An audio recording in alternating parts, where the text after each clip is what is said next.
દશરથ ગામમાં આવેલ post office પ્રત્યે તંત્રની ઉદાસીનતાને લઈને સ્થાનિક જાગૃતો દ્વારા તંત્ર સામે નારાજગી દર્શાવી હતી। વડોદરા શહેર નજીક દશરથ ગામની પોસ્ટ ઓફિસ આજે તંત્રની ઉદાસીનતાની સાબિતી બની છે, જ્યાં ક્યારેક લોકોની જીવનરેખા ગણાતી પોસ્ટ સેવાઓ આજે દુર્ગતિ તરફ ધકેલાઈ રહી છે।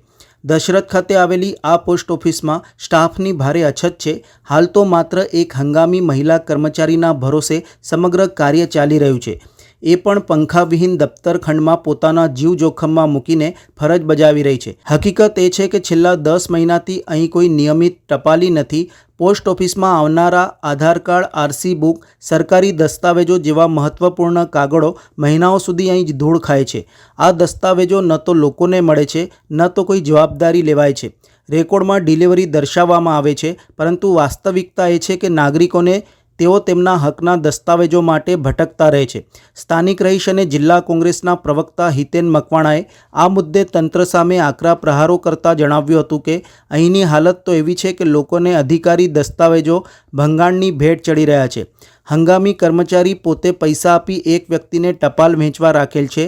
આ એકમાત્ર પોસ્ટ ઓફિસનો પ્રશ્ન નથી, પણ આખી સિસ્ટમ પર લાગેલો શર્મજનક દાગ છે।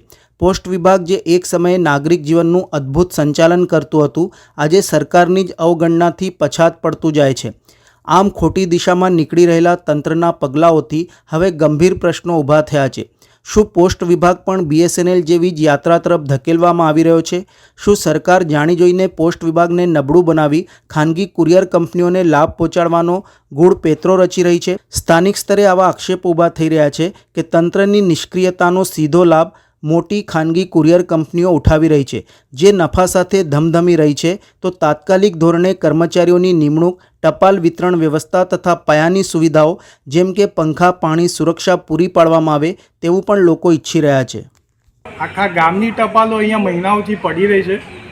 ઇન્ડિયન પોસ્ટ ઓફિસના જેટલી પણ આરસી બુકો આવતી હોય છે, ગવર્મેન્ટના ડોક્યુમેન્ટ આવતા હોય છે, આધાર કાર્ડો આવતા હોય છે, એ બધા આધાર કાર્ડો અહીંયા આગળ મહિના સુધી પડી રહે છે। લોકોના ઘરે નથી જતા, ઓનલાઈન ડિલિવર્ડ બતાવતા હોય છે, પણ અહીંયા આગળ આવો તો અહીંયા શોધીએ તો હવે મળતા નથી।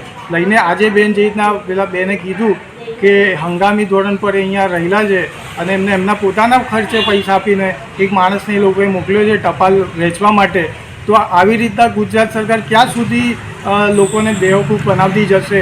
મારે આ મીડિયાના માધ્યમથી, આ તમારા માધ્યમથી કલેક્ટરશ્રીને, મામલતદારશ્રીને, જિલ્લા અધિકારીશ્રીને જણાવવું છે, ઇન્ડિયન પોસ્ટ ઓફિસના જેટલા પણ અધિકારીઓ છે એમને જણાવવું છે કે તાત્કાલિક ધોરણે દશરથ પોસ્ટ ઓફિસની જે માણસની અછત છે એ માણસોની અછત પૂરી કરવામાં આવે, ટપાલી મૂકવામાં આવે અને અહીંયા આગળ એની જે હાલત છે તમે જોઈ શકશો। પોસ્ટ ઓફિસની જે હાલત છે એ પોસ્ટ ઓફિસની હાલત છે એ પણ સરખી કરવામાં આવે। સૌથી કથળેલી હાલતમાં અહીંયા પંખા નથી પોસ્ટ ઓફિસમાં। આટલી ગરમીમાં પેલા બેન એકલા ગરમીમાં બેઠા છે, તમે જો આટલી ગરમી વગર કંઈ કશું થઈ જાય તો એની જવાબદારી કોણ? કેમ કે હંગામી ધોરણ પર છે, પરમેનન્ટ બેઝ પર પણ નથી અને એક વિધવા તરીકે અહીંયા આગળ નોકરી કરી રહ્યા છે।